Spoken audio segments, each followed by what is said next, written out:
अहो, उद्धव ठाकरे यांची शिवसेना फोडून झाली, शरद पवारांचा पक्षही फोडून झाला, एकनाथ शिंदे यांच्याकडील काम आता झालेले आहे, पूर्ण झालेलं आहे. आता भाजपला त्यांची काय गरज उरली हो? त्यात विधानसभेत भाजपच्या या सगळ्या 132 जागा म्हणजे जवळपास बहुमताच्या जवळ पोहोचला आहे भाजप.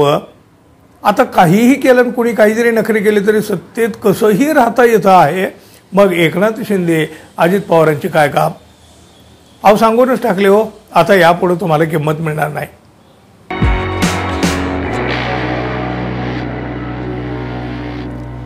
मित्र हो, नमस्कार.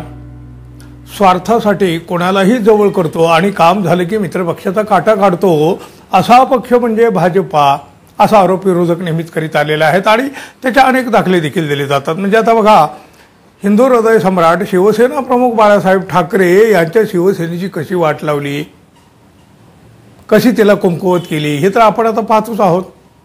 अहो बघा, किती कष्टाने उभी केली होती हो बाळासाहेब ठाकरे यांनी शिवसेना.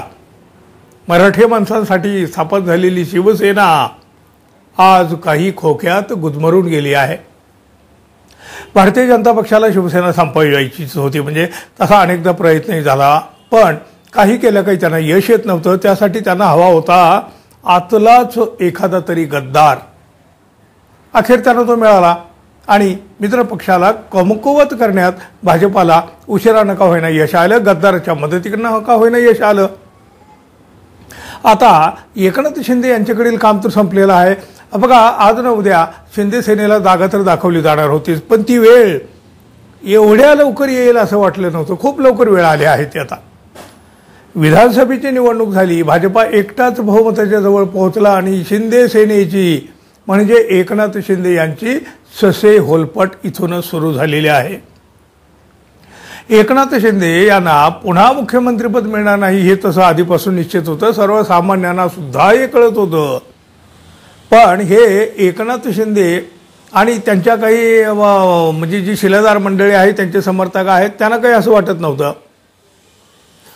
आणि आता काय घडते ते आपण तर पाहतच आहोत. अहो, आज तर बघा शपथविधीचा सोहळा आहे. अगदी अखेरच्या क्षणापर्यंत एकनाथ शिंदे नाराज आहेत, पण त्यांची आणि त्यांच्या नाराजीची दखल भाजपाकडून घेतली जात नाही. नाराजी, रुसवे, फुगवे, आजारपण सगळं काही झालं हो. भाजपा मात्र आपल्या मार्गाने पुढे जात राहिली. 6 महिने तरी मला मुख्यमंत्री करा हो अशी विनंती, याचना, प्रार्थना जे काय असेल ते सगळं करून झालं, पण एकनाथ शिंदे यांची एक मागणी ही भाजपाने मान्य नाही केली. अहो बघा, मुख्यमंत्रीपदही नाही, गृहमंत्रीपदही द्यायला तयार नाहीत. पण नाराजी दाखवण्यापलीकडे एकनाथ शिंदे काहीही करू शकत नाही आहेत. त्यांचे हात दगडाच्या खाली गुंतलेले आहेत. भविष्यातली नेतृत्वाची स्पर्धा, जातीय गणित किंवा मित्रपक्षांचा दबाव याला अधिक महत्त्व न देता भाजप सृष्टीने अपेक्षेप्रमाणे पक्षाच्या विधिमंडळ नेतेपदाची आणि मुख्यमंत्रीपदाची माळ देवेंद्र फडणवीस यांच्या गळ्यात घातली. मुख्यमंत्रीपदासाठी अखेरच्या क्षणापर्यंत सुरू असलेला एकनाथ शिंदे यांचा आग्रह भाजपाने निष्ठुरपणे मोडून काढलाच. पण महत्त्वाची खाती मिळवण्यासाठी दिल्लीत गेलेल्या अजित पवार यांना ही भेट नाकारली गेली. ही भेट नाकारून यापुढे सत्ता स्थापनेमध्ये दोन्ही मित्रपक्षांच्या म्हणण्याला गौण स्थान असेल असा संदेशच देऊन टाकला. महायुतीला निर्विवाद बहुमत मिळाल्यावर मुख्यमंत्रीपदासाठी एकनाथ शिंदे पुन्हा प्रयत्नशील होते. गेल्या 2 वर्षापासून दिल्लीतल्या भाजपा नेतृत्वाशी वाढलेली किंवा वाढवलेली जवळीक शिंदेसाठी आशादायक होती. गेला आठवडाभर बघा, शिंदे यांनी त्या दृष्टीनं भरपूर प्रयत्न केले. मात्र भाजपचे 132 आमदार निवडून आल्यानंतर भाजपा सृष्टीनेही फडणवीस यांच्या निवडीशिवाय पर्याय उरलेला नाही. दिल्लीत झालेल्या महायुतीच्या प्रमुख नेत्यांच्या बैठकीमध्ये भाजपच्या नेतृत्वाने शिंदे यांना स्पष्टपणे तसे कळवलेही होते. त्यावर आता मात्र शिक्कामोर्तब झालं असल्याचं तुम्ही हवे पाहत आहोत. विधिमंडळ गटाचे नेते म्हणून निवड झाल्यावर फडणवीस यांनी निवडणुकीतील अभूतपूर्व यशाबद्दल जनतेचे आणि तिसऱ्यांदा मुख्यमंत्रीपदासाठी संधी दिली म्हणून पंतप्रधान नरेंद्र मोदी आणि सगळ्या नेत्याचे आभार मानले. त्याच वेळी त्यांनी एक सूचक वक्तव्य केलेलं आहे. मित्रांनो, हे वक्तव्य खूप मोठं आहे. एकनाथ शिंदे आणि अजित पवार यांना न कळत का होईना त्यांची जागा दाखवून दिलेली आहे, अगदी देवेंद्र फडणवीस यांनी सुद्धा. सगळ्यांच्या सगळ्या गोष्टी आपल्याला पूर्ण करता येत नाही. पुढील काळात 4 गोष्टी मनासारख्या होतील तर 4 मनाविरुद्धही होतील.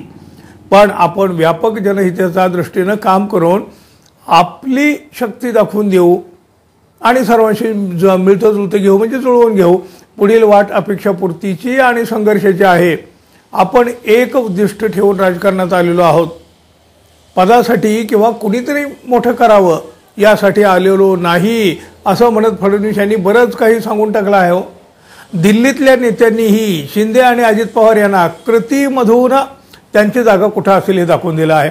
यापुढं आम्ही म्हणू तसंच घडेल, तुम्ही अजिबात वळवळ करायची नाही, हा संदेशच भाजपाने या शिंदे आणि पवारांना दिलेला आहे. भाजपानं काहीतरी केलं ना तरी आता शिंदे पवार काहीही करू शकणार नाहीत. आणि काही करायचा प्रयत्न केला तर ईडीकडे फाईल आहेत ना त्यांच्या, त्या पुढे उघडल्या जाव्यात, असं काहीतरी केलं जाणार नाही यांच्याकडून. कितीही रुसवे फुगवे केले ना तरी बघा, एकनाथ शिंदे यांना भाजपाशी जुळवून घ्यावंच लागेल. काय मित्रांनो, बरोबर आहे ना? मित्रांनो, आपण अजून आपल्या चॅनलवर नवीन असाल किंवा अजून आपल्या चॅनलला सबस्क्राईब केलं नसेल तर कृपया सबस्क्राईब करावं ही अपेक्षा आहे. धन्यवाद. पुन्हा भेटू. तोपर्यंत नमस्कार.